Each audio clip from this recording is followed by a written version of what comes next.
Hola, aquí una vegada més n'Ismael, el Job, i avui tornem a l'antic món un altre cop.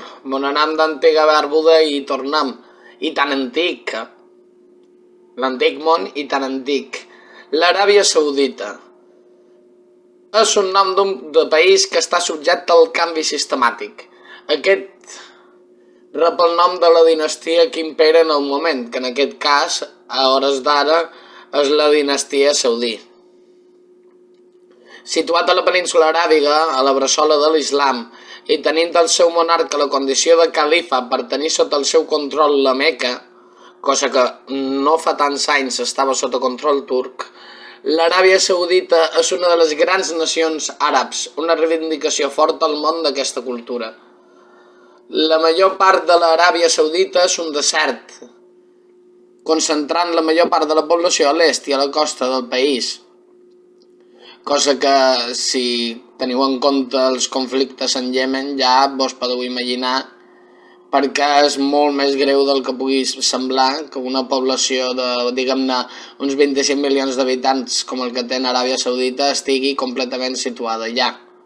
Bàsicament, és tot el país el que està amenaçat, sota l'amenaça de la guerra en Iemen, el conflicte amb els Houthis i tot això que escoltam tan sovint a la televisió.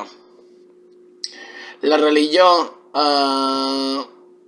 que es practica ja a l'Aràbia Saudita és l'Islam, com ja saps, però es practica una versió autòctona que es va formar en l'antiga Nehed, anterior estat al segle XIX successor de l'actual Aràbia Saudita, que és el wahhabisme o el salafisme.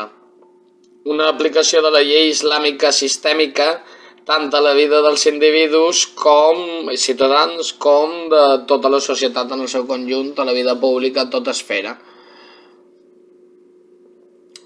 Existeix la Haya, que és una policia religiosa que persegueix qualsevol cosa que contravengui les directrius religioses que imposa aquesta, una de les darreres monarquies absolutes del planeta. La llibertat de religió està completament perseguida. Se pot practicar una altra religió en el sentit de que tu, privadament a casa teva, pots fer el que vulguis, però públicament no ho pot ni parèixer. Malgrat això, molts països poderosos que després no dubten en acusar països que fan coses semblants però no els són afins d'antidemocràtics, trien fer-hi negocis amb ells, sobretot pel que fa a la infraestructura petrolífera i la compra-venda de petroli. De fet, ells van ser l'eix catalitzador de la crisi del petroli dels anys 70, quan l'Aràbia Saudita es va nacionalitzar les empreses. No obstant això, l'Aràbia Saudita roman com un estat aliat als interessos dels Estats Units perquè està immers a un dels eixos de la Guerra Freda àrab, una guerra diplomàtica i fins i tot econòmica i militar d'influència en el món àrab entre l'Iran i l'Aràbia Saudita. Una guerra freda proxy, si voleu, però una guerra freda.